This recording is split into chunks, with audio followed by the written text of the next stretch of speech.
Neemias, capítulo de número 13. Nós vamos fazer a leitura de todo o texto, mas eu quero ler gradativamente enquanto nós vamos caminhando aqui nos pontos do sermão nessa noite.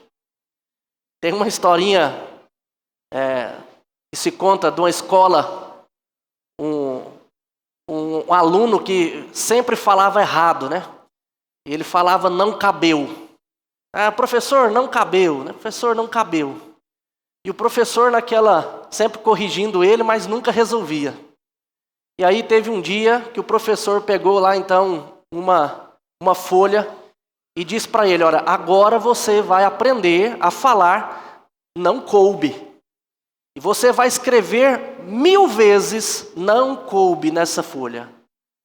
E ele começou, não coube, não coube, não coube, não coube, escreveu 500, 600, 997 e acabou a folha.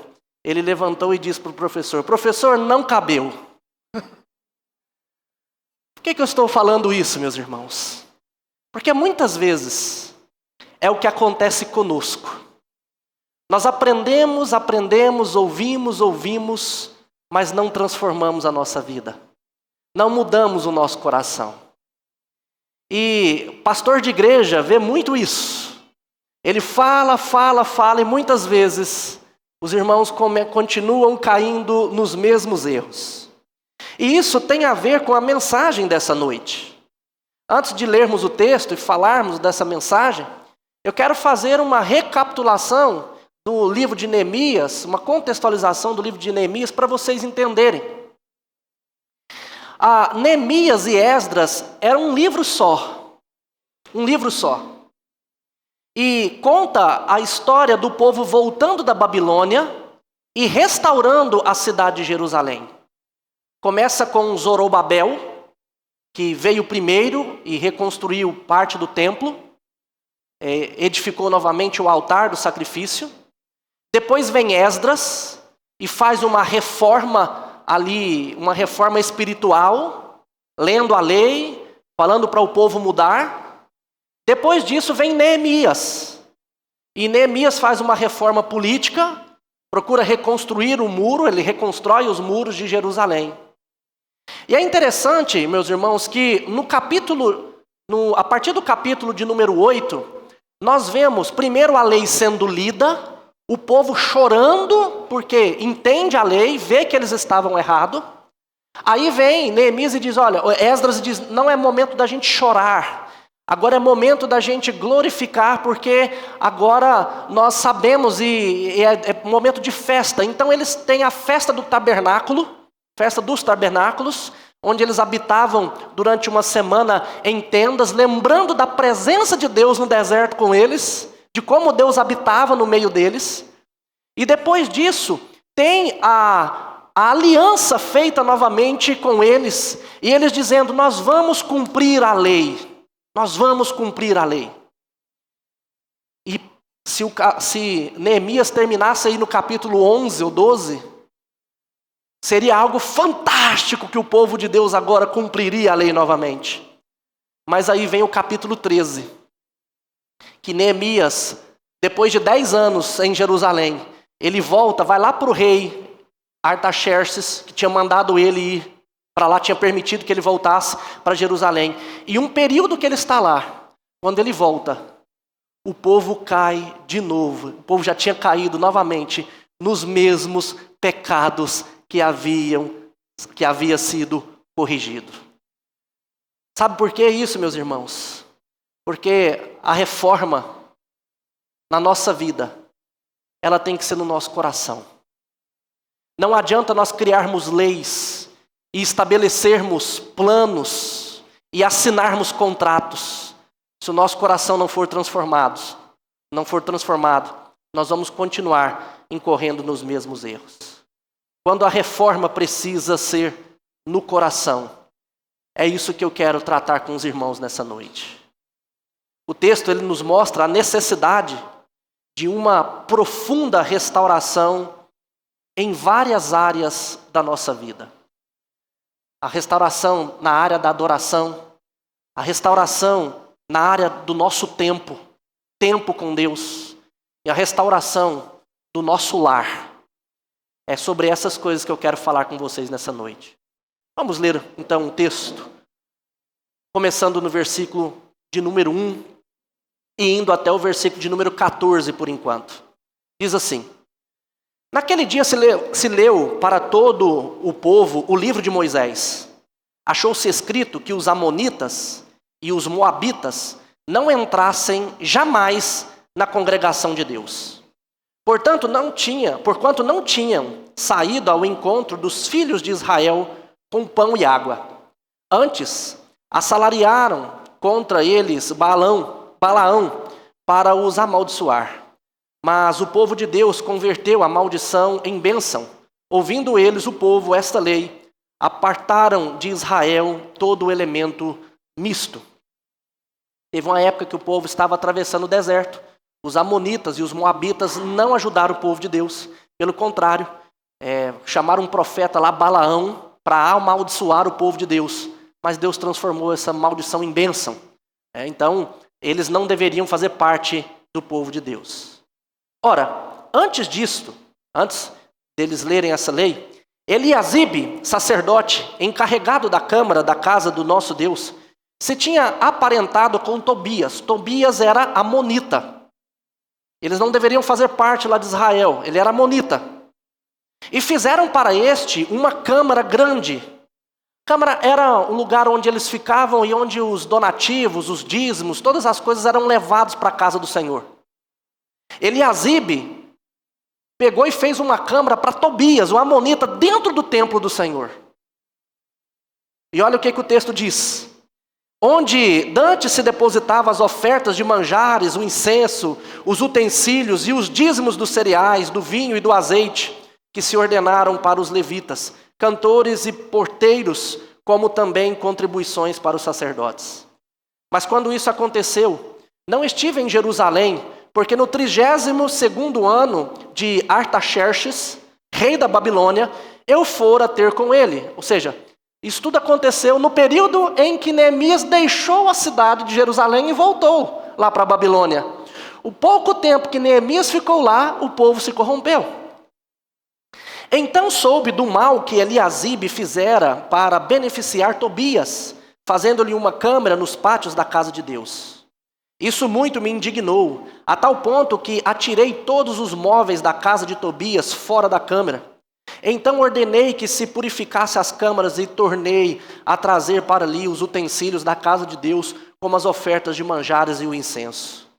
Também soube que os quinhões dos levitas não se lhes davam, de maneira que os levitas e os cantores que faziam o serviço tinham fugido cada um para o seu campo. Os levitas deveriam ser sustentados pelo povo. Eles deveriam viver da casa de Deus.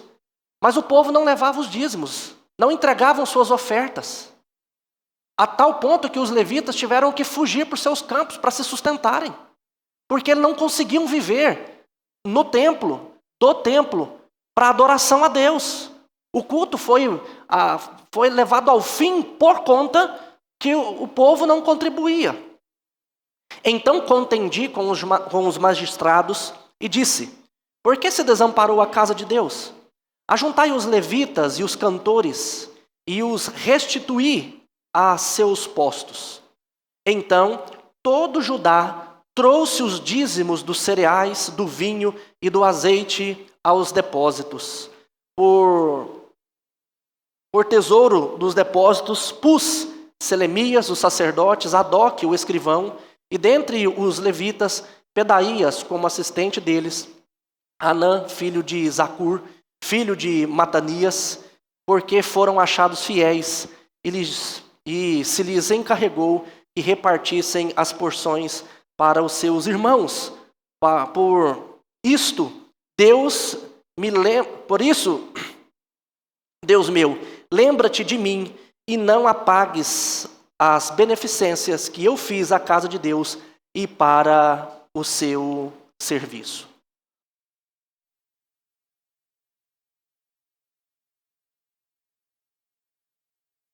Chamismar, parece que no finalzinho está dando um eco. Será que tem como corrigir ou tá ok? Dá uma olhada aí. Então deve ser meus ouvidos aqui.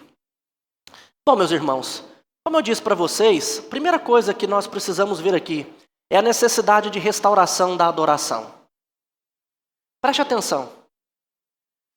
O povo tinha pegado um pagão, alguém que não fazia parte de Israel, estava dentro da casa do Senhor, recebendo donativos e dízimos dentro da casa do Senhor, corrompendo a santidade daquele lugar. Além disso, nós vemos o povo de Deus que deveria sustentar os sacerdotes, que deveria sustentar os levitas, mas que não colocavam a mão no bolso por causa da avareza e não contribuía com a igreja do Senhor. Tudo isso fazia parte da adoração. O povo de Deus, meus irmãos, precisa entender que nós não podemos tolerar compromissos com o mundo no seio da adoração. E muitas vezes nós não prestamos atenção nisso. Nós viemos aqui nos ajuntar de qualquer jeito. Ninguém se prepara para vir para o culto.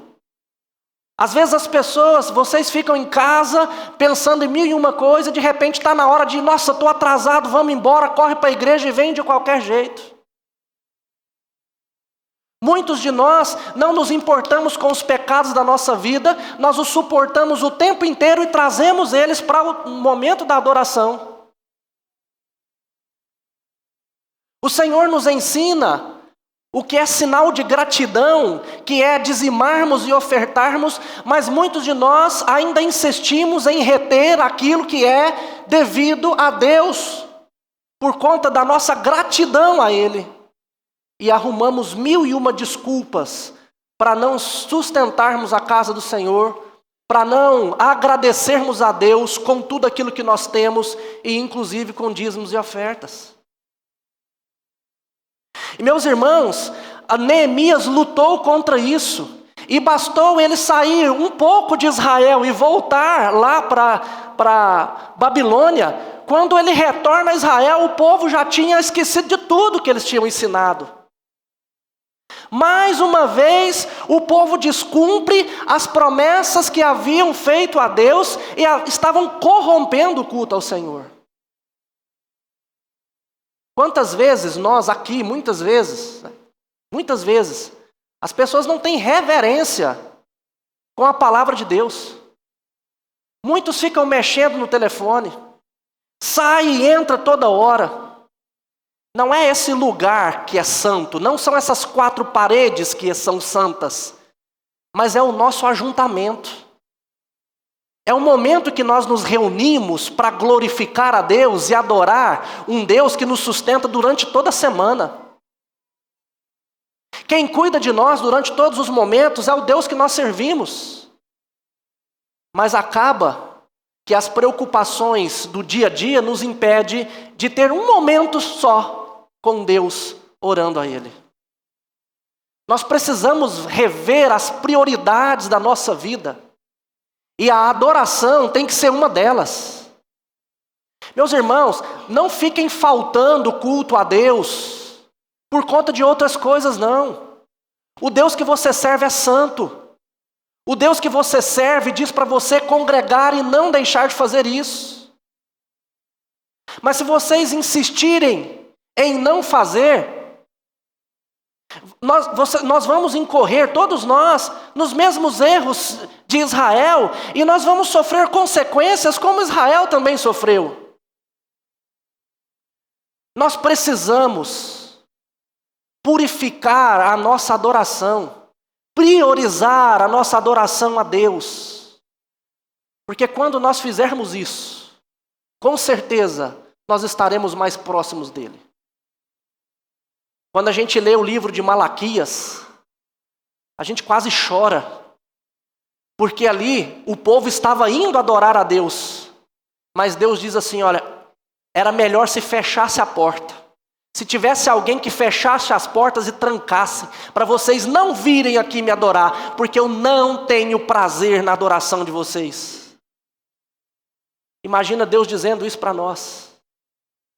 porque a nossa adoração não tem sido priorizada e nós temos tolerado um monte de pecado em meio à adoração. Portanto, nós vemos, em primeiro lugar, a necessidade de uma restauração da adoração. A restauração do templo, ali naquele momento, era a restauração da adoração. Precisamos expulsar o pecado da nossa vida.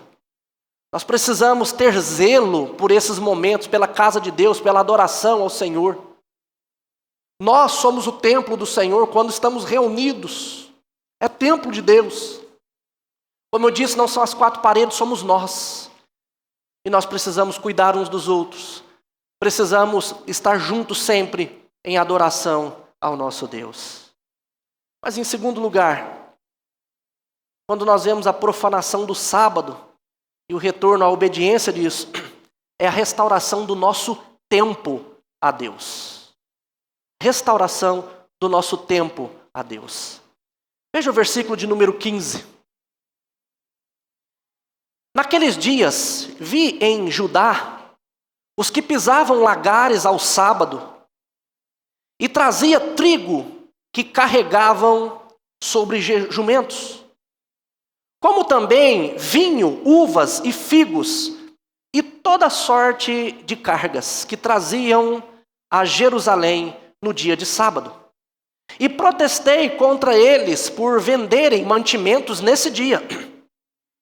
Também habitavam em Jerusalém tírios, que traziam peixes de toda sorte de mercadorias, que no sábado vendiam aos filhos de Judá e em Jerusalém.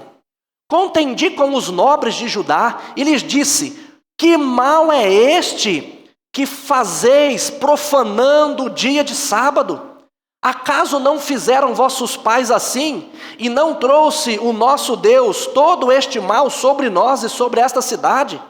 E vós ainda trazeis ira maior sobre Israel, profanando o sábado, dando já sombra às portas de Jerusalém antes do sábado. Ordenei que se fechassem e determinei que não se abrissem, senão após o sábado.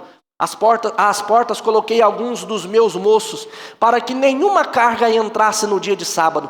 Então os negociantes e os vendedores de toda sorte de mercadoria pernoitaram fora de Jerusalém 1 ou 2 vezes. Protestei, pois, contra eles e lhes disse: por que passais a noite defronte do muro? Se outra vez vos fizerdes, lançarei mão de sobre vós.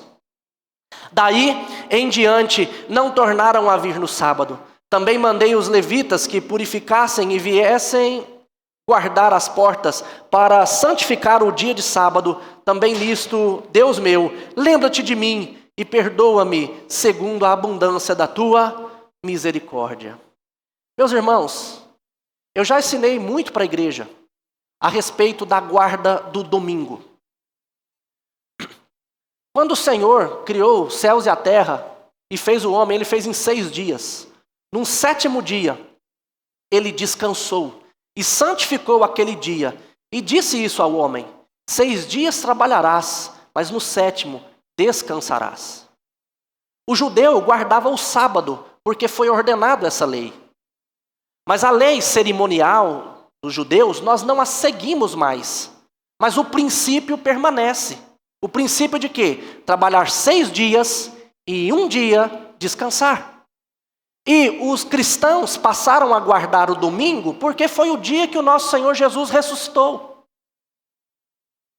E nós esquecemos da importância que é guardar um dia de descanso. A lei dizia: tu, pois, falarás aos filhos de Israel e lhes dirás: certamente guardareis os meus sábados, ou seja, os meus descansos, pois é sinal entre mim e vós nas vossas gerações, para que saibais que eu sou o Senhor, que vos santifica. O sábado, a guarda de um dia na semana, é necessário para a nossa santificação.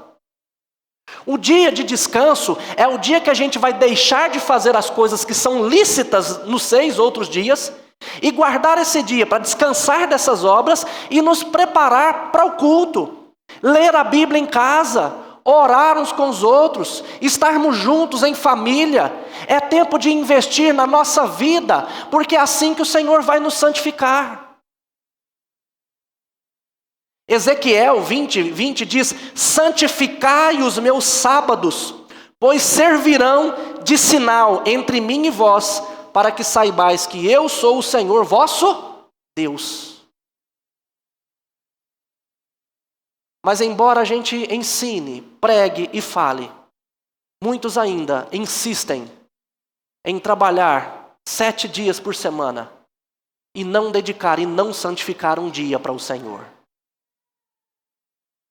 Quantas e quantas vezes, meus irmãos, nós damos mais valor àquilo que podemos ganhar ou àquilo que precisamos fazer para pagar as nossas dívidas e por conta disso profanamos o dia de descanso que o Senhor nos diz para não fazermos.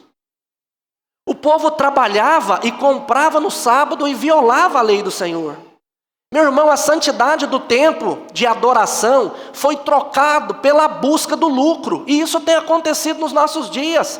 Ainda hoje a igreja precisa resistir ao secularismo que invade os dias do Senhor, nos autorizando a trabalhar, nos autorizando a buscar os nossos prazeres, as coisas que nós desejamos.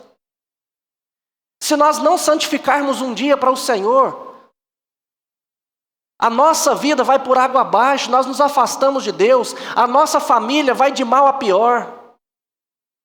Eu preciso santificar um dia para Ele, eu preciso dedicar um dia ao Senhor. Cristo é o Senhor do sábado. Mateus 12:8 diz isso, porque o Filho do Homem é Senhor do sábado. E é Ele que nos dá o verdadeiro descanso. É interessante, Hebreus capítulo 4, versículo 9 a 10 diz o seguinte: portanto, resta um repouso para o povo de Deus, porque aquele que entrou no descanso de Deus, também ele mesmo descansou de suas obras, como Deus das suas obras. Meus irmãos, o que nós temos aprendido aqui é que nós necessitamos desse descanso. E quando nós fazemos isso, o Senhor descansa a nossa alma, descansa a nossa vida, enquanto nós estamos vivendo num período difícil de viver. E esse descanso, agora, ele é sinal de um descanso eterno que nós teremos com o nosso Deus. De certa forma, nós já podemos viver um pedacinho do descanso eterno aqui na terra, quando nós santificamos um dia ao Senhor. Acredite nisso. Se você santificar um dia ao Senhor, você não vai passar fome por isso. Você querer trabalhar um dia a mais para conseguir algo a mais, entenda, isso não vai te dar prazer. Você vai perder a sua vida com Deus, você vai perder a sua vida com a família, você vai perder o descanso, você vai perder prazer, você vai perder tudo isso. Nós precisamos santificar um dia, honrar o dia do Senhor, resistir ao materialismo, descansar em Cristo Jesus que nos dá todas as coisas. Nós temos 6 dias para trabalhar, em um nós precisamos descansar. Talvez você trabalhe por escala. E aí você pode estar perguntando: pastor, e como que eu faço se eu trabalho por escala quando a minha escala cai no domingo? Lembra que eu disse que é a proporção 1 dia, 6 dias trabalhar e 1 dia descansar? Então você precisa descansar um dia, dedicar um dia. Se a sua escala cair no domingo, dedique o outro dia ao Senhor. Porque não é o dia em si que é sagrado, não é o domingo em si que é sagrado. Sagrado é trabalhar 6 dias e descansar 1. Isso é sagrado. Se você não fizer isso, meu querido, você pode tentar ganhar o mundo, mas você não vai conseguir praticamente nada. E você pode até ganhar muita coisa com esse trabalho, mas isso não vai trazer satisfação para a sua vida. E você vai continuar frustrado. Não adianta. Mas em terceiro lugar, a necessidade da restauração do lar. Versículo 23, acompanhe comigo.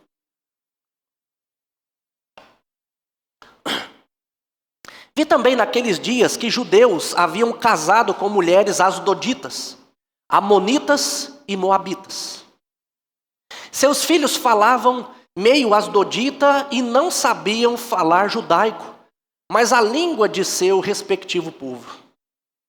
Contendi com eles e os amaldiçoei, e espanquei alguns deles, e lhes arranquei os cabelos, e os conjurei por Deus, dizendo: não dareis mais as vossas filhas e vossos filhos, e não tomareis mais suas filhas, nem para vossos filhos, nem para vós mesmos.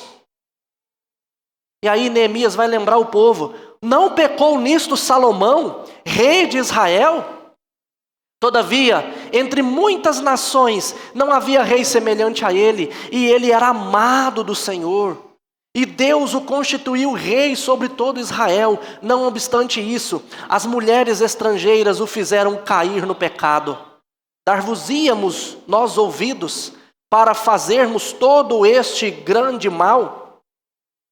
Prevaricando contra o nosso Deus, casando com mulheres estrangeiras. Um dos filhos de Joiada, filho do sumo sacerdote Eliasibe, era genro de Sambalate, o Horonita, pelo que o afugentei de mim. Lembra-te deles, Deus meu, pois contaminaram o sacerdócio, como também a aliança sacerdotal levítica. Meus irmãos, o problema do casamento misto não era um problema étnico, no sentido de, não era problema casar com uma estrangeira. Era um problema espiritual. Aqui nós vemos ele dizendo, olha, que não era para casar com moabitas. Mas lembra de Ruth? Ruth era moabita. E ela foi contada na genealogia de Cristo Jesus. Mas porque Ruth se converteu ao Deus de Israel. Então o problema não era simplesmente casar com uma mulher ou um homem estrangeiro, mas era casar com quem não era crente. E uma coisa eu digo para vocês nos nossos dias: nós não podemos dar os nossos filhos ou permitir que os nossos filhos se casem com aqueles que não são crentes no Senhor Jesus.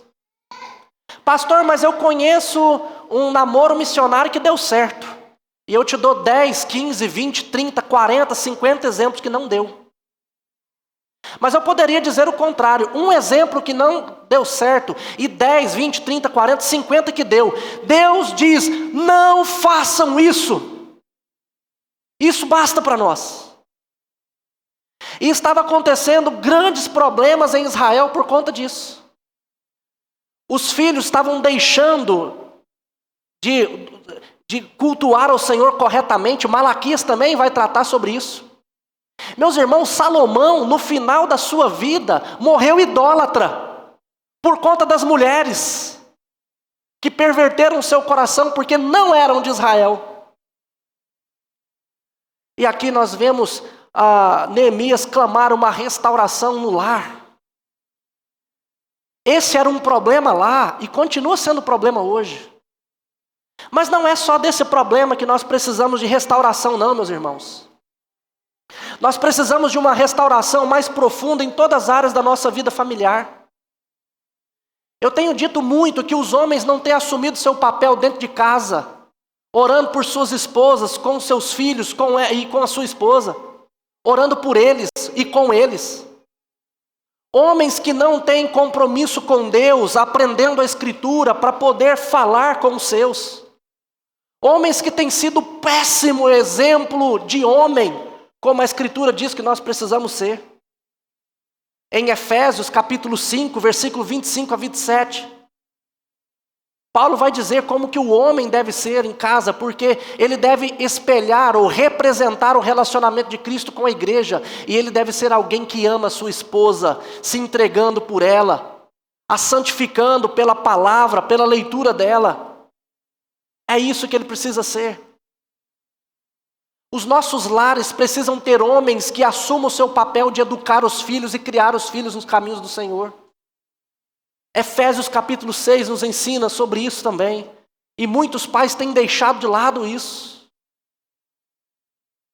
As nossas famílias têm sido destruídas porque nós não temos dedicado o tempo que deveríamos a ela. E temos buscado prazeres em outras coisas. Prazeres que poderiam até ser bons se nós não amássemos tanto. Quantas vezes a gente deixa a nossa casa para fazer coisas na rua que nós gostamos demais, mas esquecemos de estar com nossos filhos, esquecemos de estar com a nossa esposa. Nós precisamos restaurar a nossa vida familiar, no lar.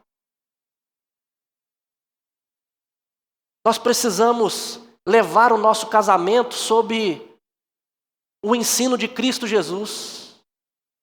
Nós precisamos assumir a educação da nossa casa. Eu falo coisas simples para vocês, seus filhos estão pintando desenhos agora.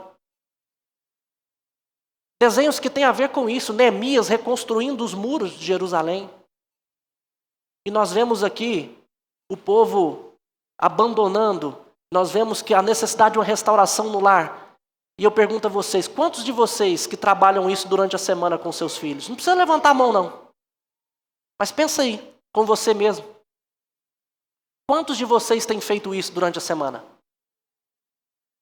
Quantos pais que têm trabalhado com os filhos durante a semana para educá-los e ensiná-los? Se você não tem feito isso, meu irmão, comece a fazer. Porque essa é a nossa responsabilidade. Não é a igreja que educa e ensina os nossos filhos. A igreja, ela apoia, ela contribui para isso. Mas a responsabilidade primeira de educar e ensinar os caminhos do Senhor é de cada pai. De cada pai. E a mãe deve auxiliá-lo. Portanto, pai, não atribua essa responsabilidade a ela. Vocês podem até conversar, e a mãe ser a que principalmente ensina. Mas essa responsabilidade Deus vai cobrar primeiramente de você. Se você estiver mandando para sua esposa, reassuma isso, porque o compromisso primeiro é contigo. Nós precisamos, então, buscar ao Senhor dessa maneira. Mas, meus irmãos, há necessidade de restauração da adoração. Há necessidade de restauração do nosso templo. Há necessidade de restauração do nosso lar. Mas nós vemos uma coisa que aconteceu. Que Neemias era limitado. Ele tentou fazer. E ele fez. Mas o povo voltou a errar. Porque nós não conseguimos fazer essas restaurações com a nossa própria mão. Eu não vou conseguir restaurar a igreja sendo pastor da igreja. Porque Cristo, Ele sim, é o nosso verdadeiro restaurador. E eu quero terminar esse sermão apontando para Ele. Mostrando exatamente isso. Que a restauração depende de Cristo Jesus. Neemias aponta para o nosso Redentor. Neemias era zeloso, era justo, era purificador. Ele tentava fazer isso, mas era falho. Por mais que ele se esforçasse. Como um professor que manda o aluno escrever 1000 vezes na folha de papel, não coube. Como um pastor que pode repetir 50.000 vezes a mesma coisa. Assim era Neemias, que tentou, mas não conseguiu. Porque nós precisamos de uma restauração profunda no nosso coração. E isso é somente Cristo Jesus que pode fazer. Ezequiel capítulo 36, versículo 20 diz: Dar-vos-ei coração novo, e porei dentro de vós espírito novo. Tirarei de vós o coração de pedra, e vos darei um coração de carne. É Cristo que transforma o nosso coração. Portanto, meu querido, depois de ter me ouvido falar tudo que falei aqui, talvez você esteja com raiva de mim, ou talvez você esteja pensando, pastor, eu não consigo, eu tento, mas não consigo. E se eu tentar assim como você também, não vou conseguir. Porque o único que restaura profundamente a nossa vida, como eu disse, é Cristo Jesus. Nós precisamos nos jogar aos pés dele. Você só vai conseguir ser um homem bíblico se você se jogar aos pés de Cristo. Você, mulher, só vai conseguir ser uma mulher abençoada, uma mulher bíblica, se você se jogar aos pés de Cristo. Nós só vamos conseguir restaurar a nossa família, o nosso tempo, a nossa vida, se nos jogarmos aos pés dele. Nós precisamos buscar Jesus. Mas como que nós vamos buscar Jesus? Meus irmãos, comece separando um tempo para ele. Se esforce para isso. Se você chega cansado e não consegue tirar um tempo de oração, de uma leitura bíblica, então comece mais cedo. Pastor, mas é muito cedo. É melhor você acordar ainda mais cedo, por mais que seja cansativo, mas ter um tempo com o Senhor, do que você já ir direto para o trabalho, voltar cansado e continuar do mesmo jeito e nunca ter sua vida restaurada. A gente precisa definir prioridades. Quantos de nós temos tempo para fazer 1001 coisa no mundo? Trabalho, lazer, diversão, um monte de coisa. Mas nós não temos tempo para servir ao Senhor, para estar com Ele. Se você não fizer isso, não buscar o Senhor Jesus, não adianta, não haverá verdadeira restauração. Mas o Senhor Jesus é capaz de transformar a nossa vida. Nós precisamos ir até Ele. 1 Pedro, capítulo 3, a partir do versículo 15, ele vai dizer para nós que nós precisamos santificar a Cristo no nosso coração. Quando eu santifico Cristo no meu coração, eu vou estar preparado a dar razão da minha fé, a responder. 1 Pedro também, capítulo 1, vai dizer que Ele nos purifica, que Ele apura a nossa fé. Mas é somente Cristo.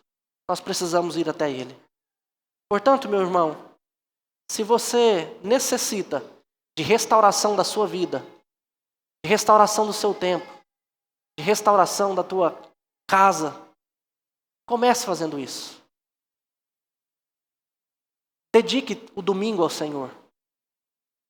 Acorde nos domingos. Faça um café maravilhoso para os seus filhos. Da maneira que você puder. Acorde seus filhos, sua esposa. Tome um café com ela, com eles. Coloque músicas. Venha para a escola bíblica dominical. Almocem juntos. Durma à tarde, descanse. O domingo é para isso também. Descansar dos afazeres. Tenha descanso. Busque esse descanso no Senhor. Comece santificando o domingo. Porque assim você pode ser restaurado. O descanso no domingo vai nos ajudar a santificar a nossa vida. Saia daqui, vai para casa, vai conversando sobre o que a gente prega aqui, sobre o que a gente lê aqui. Converse isso com os seus filhos, pergunte para eles o que você entendeu da mensagem. Como que a gente pode aplicar isso na nossa vida? Vai conversando sobre o sermão. Mas muitas famílias, quando entram no carro, na porta da igreja, já começam a ir brigando. Quando a gente começa a fazer dessa maneira, o Senhor Jesus vai transformando a nossa vida. Porque Ele tem poder para isso. Você quer ser restaurado, meu irmão? Se jogue aos pés de Cristo. Clame a Ele.